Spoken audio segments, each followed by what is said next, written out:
हमारे गुरुवर्य भी, आचार्य श्रेष्ठ भी यहाँ पर उपस्थित हैं। मैं उनके चरणों में भी अपना प्रणाम निवेदित करती हूँ। मुझे शीर्षक आयोजक मंडल के द्वारा जो दिया गया था, मैं सौजन्य से मैं यहाँ पर आप लोगों के सामने आने का मुझे अवसर प्राप्त हुआ।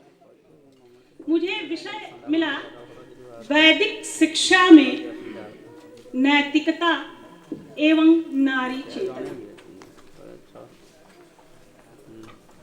वैदिक शिक्षा में नैतिकता एवं नारी चेतना। जब हम वैदिक शिक्षा की बात करते हैं तो हमको याद आता है कि एतद्देश प्रसूतस्य सकाशादग्रजन्मनः स्वं सम चरित्रम शिक्षेण पृथिव्याः सर्वमनः। आचार्य मनु की यह जो वाणी है, उनके द्वारा जो ये कथन है, वह निश्चित रूप से उस वैदिक शिक्षा की ओर ही संकेत कर रही है कि जो उस शिक्षा को ग्रहण करने वाले हैं, जो उस शिक्षा को धारण करने वाले हैं, उनके द्वारा जो दिया गया है समाज को, सभी मनुष्यों को उसी का शिक्षा उसी की ग्रहण करना चाहिए, उसी का अनुसरण करना चाहिए। वस्तुतः शिक्षा प्राचीन काल में भी चिंतन का विषय थी और आज भी वह उतने ही चिंतन का विषय है कि शिक्षा कैसी होनी चाहिए, शिक्षा हमारे जीवन में उसका क्या स्थान हो। इस दृष्टि से कपिल मुनि ने, आचार्य कपिल ने जो शिक्षा का स्वरूप हमारे समक्ष रखा है, वह मैं आप लोगों के सामने रखना चाहूंगी कि शिक्षा को लेके हमारे मनीषी, हमारे चिंतक, वैदिक जो संस्कृति के चिंतक हैं, वो क्या चिंतन करते हैं और क्या सोचते हैं। तो उनके दो श्लोक हैं जो शिक्षा के स्वरूप को बताते हैं कि शिक्षा किस प्रकार की होनी चाहिए। दो श्लोक में उनका है, अज्ञानांधतमः प्रणोद प्रमणा लोकोपकृत्येकदृक् पाषाण्डादि निवारणैक मतिदा मोदावहा वानिनां सद्वृत्तेन विवर्धिताखिल गुणा या शस्यते ज्ञानिषु या देहात्म मनो विकास रुचिरा शिक्षास्तु सा श्रेयसे। वो यहीं पर नहीं रुकते हैं, एक और श्लोक के द्वारा बताते हैं शिक्षार्थियों के लिए, सत्याचारः विचार शिक्षण परा सार्वांगिकी मुन्नतिं छात्राणां विवेक विनया चारः प्रचारैकधि चारित्र्योन्नति साधिका गुणगणहि सारल्य संसाधिका लोके सुप्रचरेत सुशिष्य जनिदा शिक्षा सदा कामधु।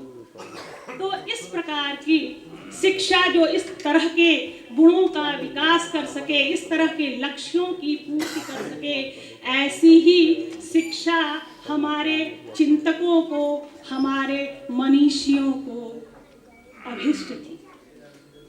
और इसी शिक्षा की ओर ही संकेत करके आचार्य मनु ने यह कहा था कि एतद्देश प्रसूतस्य सकाशादग्रजन्मनः।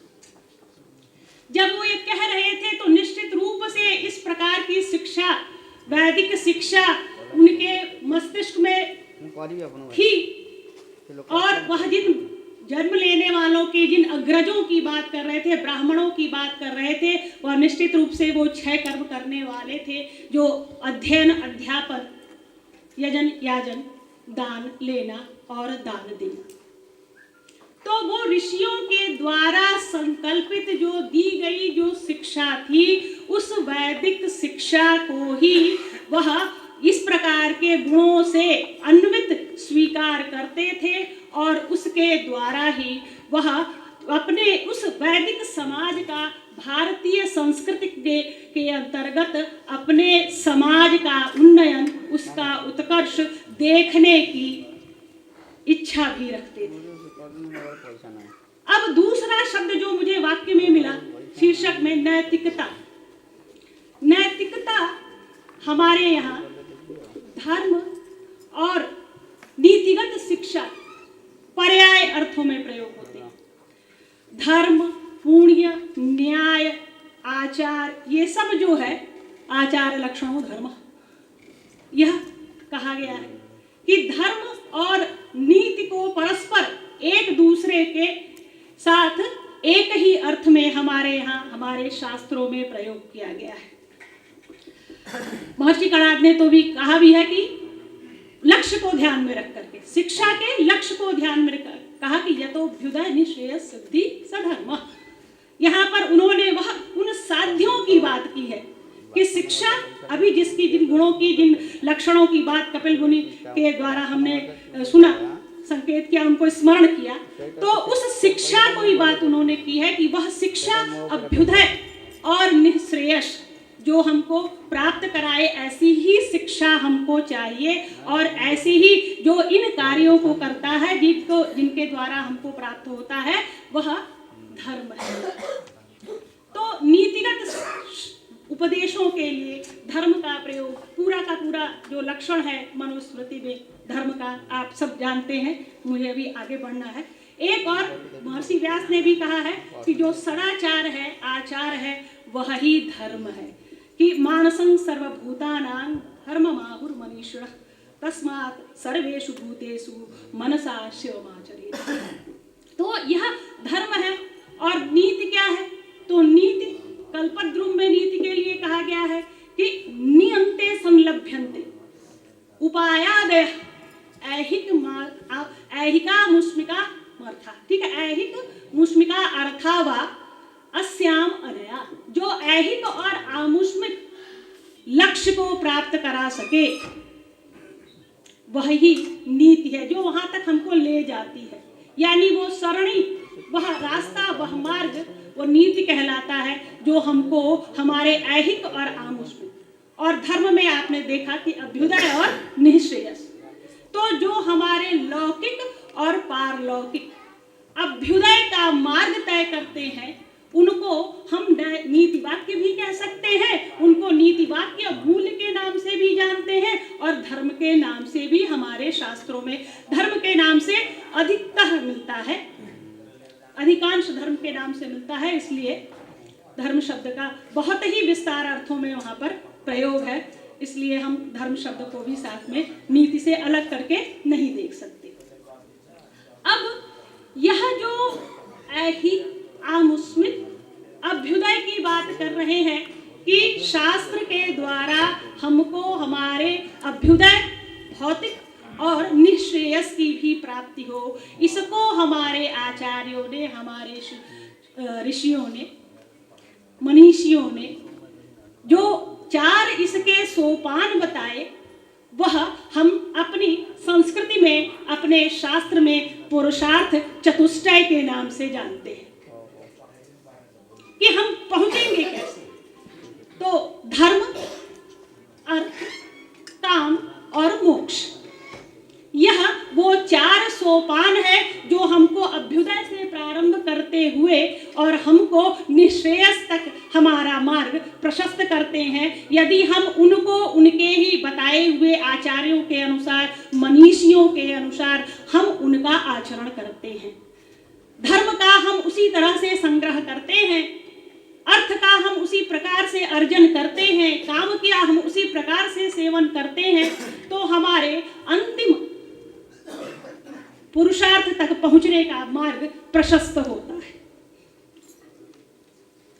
तो अब ये जो 4 हैं, इनको हमारी संस्कृति और व्यवस्था में बताया कैसे गया है, कैसे इस प्रक्रिया तक हम पहुंचेंगे, तो हमारे आचार्यों ने हमारे लिए उसका भी मार्ग प्रशस्त किया हुआ है।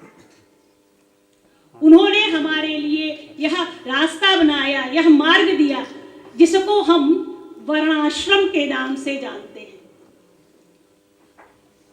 वर्णाश्रम, वर्ण व्यवस्था और आश्रम व्यवस्था।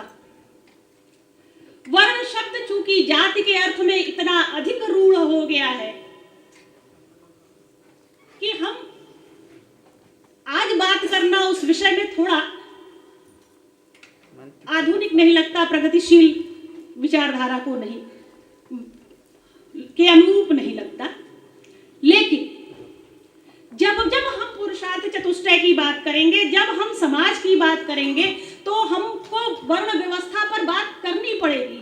हाँ, हम अपनी दृष्टि को थोड़ा उदात्त क्या करेंगे, यही सच है कि इसको कर्म व्यवस्था कहेंगे। जिन लोगों से शिक्षा लेने के लिए आचार्य मनु हमसे कह रहे हैं, तो वो कोई जाति को नहीं कहा उन्होंने, उन षड कर्मों का जो संपादन करते हैं उनके आचरणों को उन्होंने हमें ग्रहण करने के लिए किया।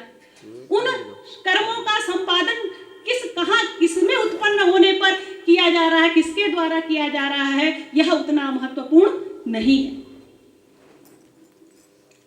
तो कर्म व्यवस्था, कर्म जब हम कहेंगे, क्योंकि यही वो आधार है जिसके आधार पर मैं स्त्रियों के मूल्यांकन पर आऊंगी कि वर्ण व्यवस्था जब मैं कहूंगी तो वर्ण यानी ब्राह्मण वर्ण के द्वारा जो कार्य किया जाता है, जो 6 कर्म बताए, क्षत्रिय के द्वारा जो रक्षा का, युद्ध इत्यादि का कार्य किया जाता है वो, वैश्य के द्वारा जो वणिक प्रधान जो सारे कार्य किए जाते हैं वो सब, और शूद्र के द्वारा जो यह संपूर्ण कर्म को सारे सबके जो सेवा भाव नहीं कहना चाहिए उस व्यवस्था को,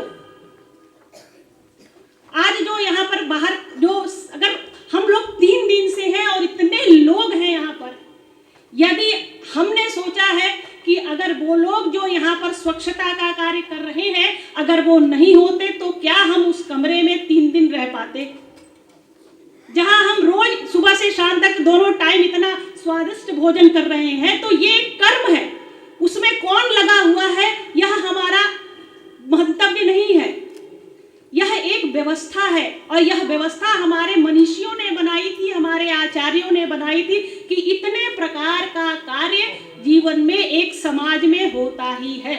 शिक्षा को अध्ययन, अध्यापन, उस संस्कृति की रक्षा, उसके उस भौगोलिक प्रदेश की रक्षा, और उसमें जो वाणिक जो भोजन इत्यादि जो व्यापार या कृषि इत्यादि की, वह चाहिए ही चाहिए। नहीं तो धर्म, अर्थ, काम, ये त्रिवर्ग जो कहे गए हैं इसका कैसे चलेगा। जब हम ही अपने घर में जब स्वच्छता का काम कर रहे होते हैं, जब हम अपने बाथरूम को धो रहे होते हैं, जब अपना घर साफ कर रहे होते हैं, तो हम खुद उस स्थिति में होते हैं। उस हाथ से, उन चीजों से हम अपने भगवान, अपने पूजा घर को नहीं स्पर्श करते, हम अपने पाकशाला को स्पर्श नहीं करते। मेरा कहने का, दिशा देने का उद्देश्य सिर्फ यह है कि यह कर्म है, यह कर्म व्यवस्था थी, और यह कर्म व्यवस्था चाहिए ही, चाहे कोई भी अध्ययन अध्यापन करे, श्रेष्ठ उच्च स्तर से करे, पढ़ाए करे, वह करे ही, और वह जितना वो आवश्यक है किसी समाज के लिए तो उतना ही आवश्यक यह स्वच्छता इत्यादि कार्य करने वाले। तो ये कर्म व्यवस्था। और दूसरा आश्रम, ब्रह्मचर्य, गृहस्थ, वानप्रस्थ और संन्यास। ये व्यवस्थाएं हमारे समाज के लिए पुरुष, स्त्री, जो कि हमारे यहाँ तो साक्षात पुरुष और प्रकृति सांख्य योग से चले तो कहे, मतलब बिल्कुल, और दर्शन अगर उपनिषद में जाते हैं तो हम यहाँ तक पाते हैं कि एक ही वह जो है वह 2 भाग हो गया। जब उसे सृष्टि करने की, उत्पत्ति करने की जब उसकी इच्छा हुई तो वह स्वयं ही स्त्री भी हो गया, वह परम पुरुष, और स्वयं ही वह पुरुष और स्त्री होकर के उसने इस सृष्टि की रचना की। स्त्रियों के नारी चेतना, मेरा जो मैं यहाँ तक आने के लिए मैंने, क्योंकि ये जानना जरूरी है कि नारियों का जब मूल्यांकन होगा तो ये हम वैदिक शिक्षा में जब नारियों का मूल्यांकन करेंगे तो पुरुषार्थ चतुष्टय से लेकर ये वर्णाश्रम में हम उनको देखना चाहेंगे कि कहाँ कहाँ वह किस स्थिति में है। को थोड़ा वैदिक संहिताओं की तरफ चलते हैं। संहिताओं में जो सबसे महत्वपूर्ण बात हर किसी को जानना चाहिए, खास विशेष रूप से जो लोग संहिता पाठ करते हैं, जो वेद पाठ करते हैं, जो वेद अध्ययन अध्यापन करते हैं, वह प्रत्येक मंत्र का की 4 चीजें, उसके देवता, उसके ऋषि, उसके छंद और उसके विनियोग, यदि हम ये 4 नहीं जानेंगे तो वह मंत्र हमारे लिए कभी भी कल्याणकारी फल नहीं देने वाला होगा। इस बात को हमारे जो निरुक्तकार कहें या आचार्य सौनक के द्वारा इस बात को, और सभी आचार्यों के द्वारा, वेदांग जो रचनाकार हैं उन लोगों के द्वारा भी इस बात को स्थान स्थान पर बार बार कहा गया है कि प्रयत्नतः वेदितव्य, जानना ही चाहिए आपको कि किसी मंत्र विशेष का देवता कौन है, उसका ऋषि कौन है, और छंद और विनियोग वह कहाँ, किस संदर्भ में, किस विनियोग, कहाँ वह प्रयोग होता है। देवता और ऋषि, ऋषि की बात हम करें, वह ऋषि वह है जो निश्वास से अनादि निधना जो सृष्टा स्वयं हुआ, या जो हमको प्रकृति के जो परमेश्वर के द्वारा जो हमको प्राप्त हुआ है, वेद राशि जो ज्ञान राशि हमें प्राप्त हुई है, इसको हम जैसे पंचभूतात्मक सामान्य जनों तक पहुंचाने का जो माध्यम है वो ऋषि है, क्योंकि उन्होंने अपने तपोबल से इनका साक्षात्कार किया। तो हमारे लिए, हमारी परंपरा में वह किसी भी दृष्टि से हमारे लिए किसी भी देवता से कम पूज्य या वंदनीय नहीं है। यह सबसे श्रेष्ठ आप जाति कह सकते हैं, ऋषि जाति अगर मैं कह दूं अभी वर्ण व्यवस्था या वर्ग है ऋषियों का, तो मैं नारियों को वहां से दिखाना चाहती हूं कि क्या नारियां भी ऋषि थी? नारियों ने भी मंत्रों का साक्षात्कार किया। तो यह कोई सामान्य बात तो है नहीं कि मैं अपने से कह दूंगी इस बात को। तो हमने बृहद देवता आचार्य सौनक कृत और आर्षानुक्रमण, इन दोनों के आधार पर, बृहद देवता के आधार पर हमने देखा कि जब उन्होंने देवताओं को एक एक मंत्रों से में जो देवता हैं उन देवताओं की जब वो बात कर रहे हैं, तो ऋषियों के बारे में क्या कहते हैं, तो उन्होंने 3 श्लोकों में 27 ऋषिकाओं की मंत्र दृष्टि स्त्रियों का नामोल्लेख किया है। क्योंकि मूल्यांकन अगर वैदिक समाज में करना है कि वैदिक युग में स्त्रियों की क्या स्थिति थी, तो मुझे लगता है कि जब हम उनकी यह स्थिति को जानेंगे तो फिर नीचे का हमको कुछ कहने का कोई और ज़्यादा अवकाश नहीं होगा, क्योंकि हम समझ जाएंगे कि वस्तुतः हमारे ऋषि किस तरह की समाज को वो देखते थे या किस तरह का उनका उस समय का समाज था। 27 नाम बृहद देवता में उन्होंने गिनाए हैं, मैं आपके सामने उसको पढ़ना चाहूंगी। घोषा गोधा विश्वबारा अपालोक निशन निसत ब्रह्मजाया जुहुर नाम अगस्तस्य स्वशादिति इंद्राणि चेन्द्र माता च शर्मा रोमशोर्वशी लोपा मुद्रा च नद्यश्च यमी नारी च शाश्वत श्रीर लाक्षा सार्पराज्ञी वाक श्रद्धा मेधा च दक्षिणा रात्रि सूर्या च सावित्री ब्रह्मवादिन्य। वह स्पष्ट रूप से कहते हैं कि यह जो नाम उन्होंने गिनाए हैं इनको ब्रह्मवादिनी अथवा ऋषिका कहते हैं। अब ऋषिका और ऋषि जो मंत्र दृष्टा ऋषि हैं उनके बारे में बहुत हमको कहने की आवश्यकता नहीं है, क्योंकि ऋषि के बारे में यहाँ सभी वेद के मुझसे बहुत अधिक विद्वान और आचार्य बैठे हैं, परंपरा के लोग बैठे हैं। मैं सबको नमस्कार करते हुए कि मैं उनको ऋषि के बारे में क्या बताऊंगी, वह ऋषि का स्त्री ऋषियों के बारे में वो यहाँ पर उन्होंने इन नामों को बताया है। इस आधार पर जो ये नाम है घोषा गोधा, विश्ववारा, अपाला, उपनिषद, निषद, ब्रह्मजाया, जुहू के लिए ही यह विशेषण है। अगस्तस्य स्वसा, अदिति, इंद्राणी, इंद्रस्य मातरः, शर्मा, रोमशा, उर्वशी, लोपामुद्रा, नदियां, यमी, शाश्वती, श्री, लाक्षा, शार्परागी, वाक, श्रद्धा, मेधा, दक्षिणा, रात्रि और सूर्या, सावित्री।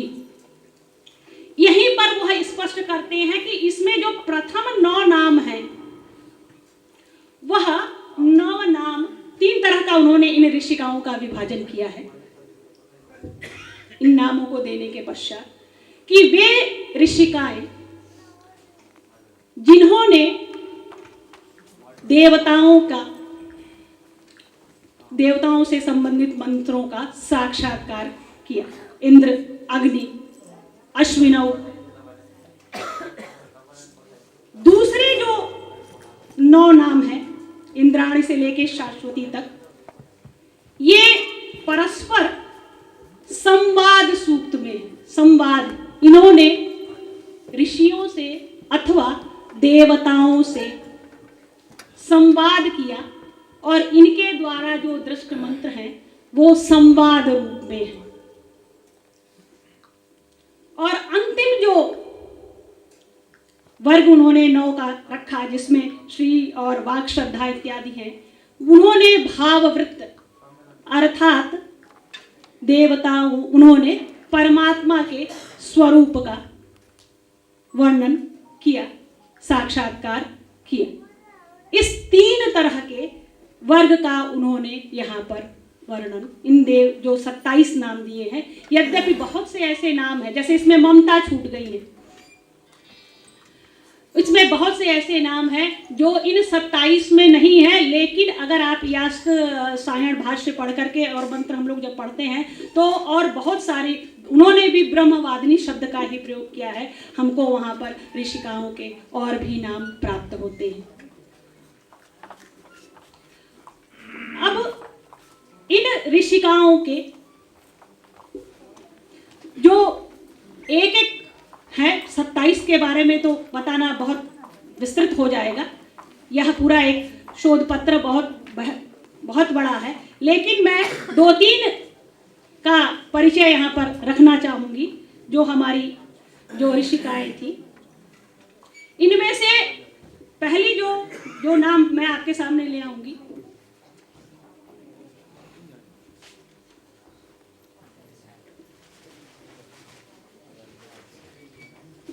विश्ववारा।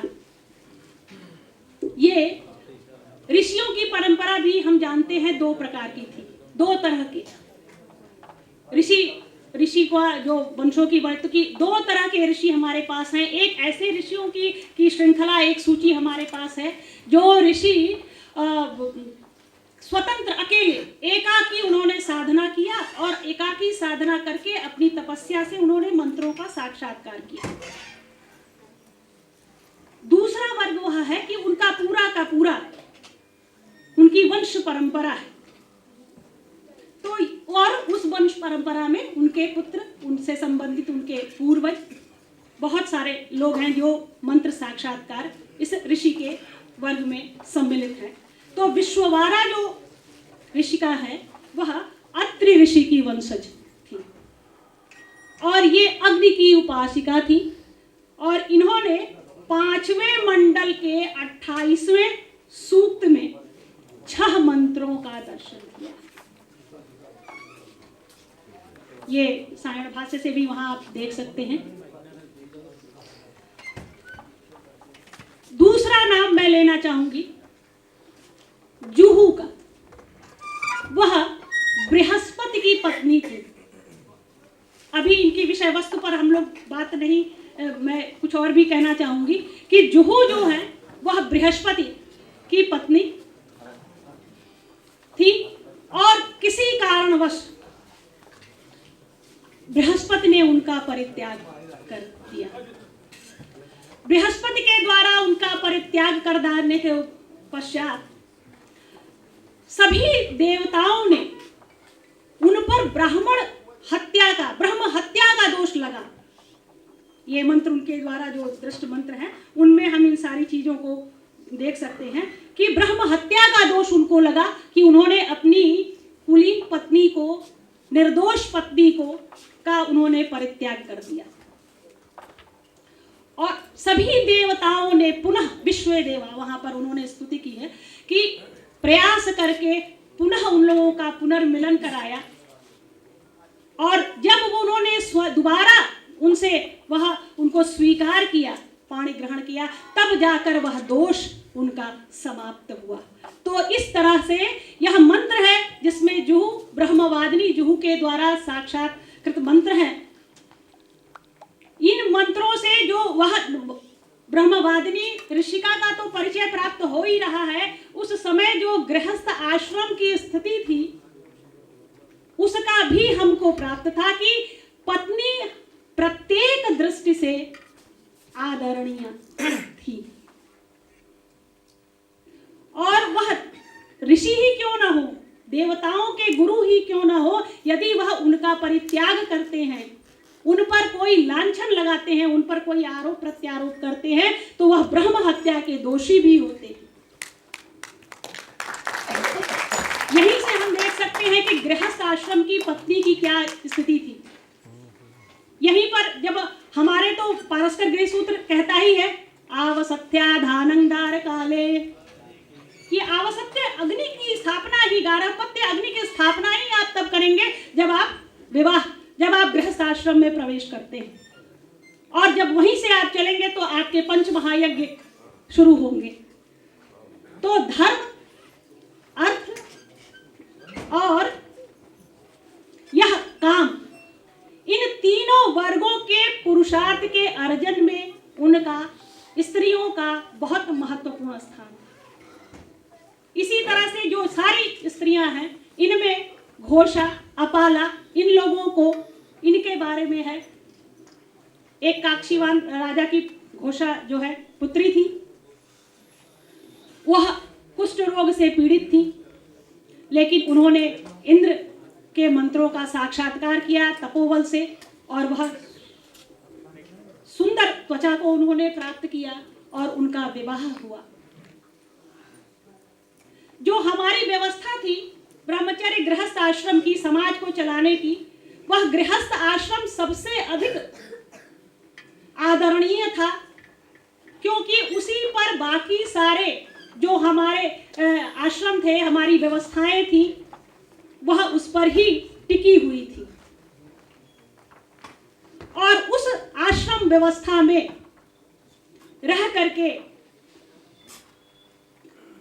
महिलाएं, स्त्रियां जो गृहस्थ आश्रम में है, चाहे वो लोपामुद्रा हो, चाहे जुहू हो, चाहे कोई, इन्होंने अपने पतियों के, अपने परिवार के साथ रहते हुए मंत्रों का साक्षात्कार किया।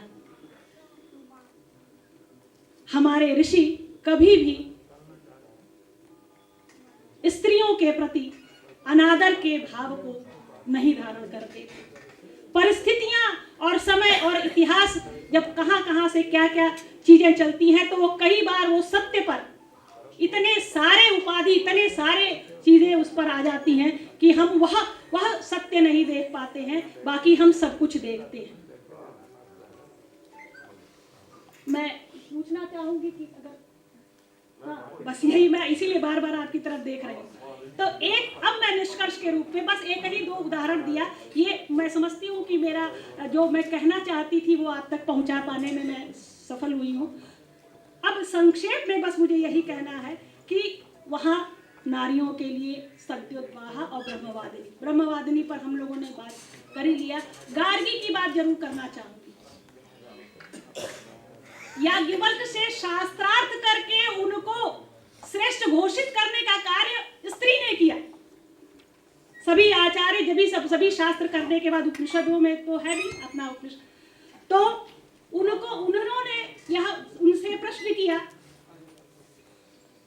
और प्रश्न करने के बाद जब सबके, उनको अंत में सबसे अधिक जिस प्रश्न का सामना करना पड़ा, तो गार्गी के प्रश्नों का उनको सामना करना पड़ा। और गार्गी ने जब उनको घोषित किया कि नहीं याज्ञवल्क्य ही श्रेष्ठ हैं, तो वो श्रेष्ठ वहां से जाकर के यह इस बात का निर्धारण हुआ। तो अब इससे ज्यादा मैं सभा और अध्ययन अध्यापन और मंत्रों और शास्त्रार्थ में स्त्रियों की भूमिका, एक और नाम लूंगी, याज्ञवल्क्य की ही पत्नी मैत्रेयी का। निःश्रेयस प्राप्त करना चाहता है तो वह कर सकता था। मैत्रेयी ने अपने पति से प्रश्न किए, उनसे पूछा और उन्होंने उनको उनके लिए जवाब भी दिया, जो वो जिस मार्ग को वो जानना चाहती थी। तो मैं अब अपनी बात को, समय को देखते हुए विराम देती हूँ। मैं यही यहाँ मंच से कहना चाहूँगी कि हमारे ऋषियों के दृष्टि में स्त्रियों का बड़ा सम्मान था, वह बराबर की थी। बस एक ही चीज है जो बराबर तक पहुंचाती है, और वो आचार्य ने प्रथम दिवस ही कहा था, तप और दीक्षा। तप पुरुष करे तो साधक, तप स्त्री करे तो साधिका। दीक्षा ग्रहण करे पुरुष तो वह ऋषि हो सकता है, और अगर दीक्षा ग्रहण करके साधना और तपस्या अगर स्त्री करती है तो वैदिक योग में वह भी ऋषिका होती थी। बहुत बहुत धन्यवाद।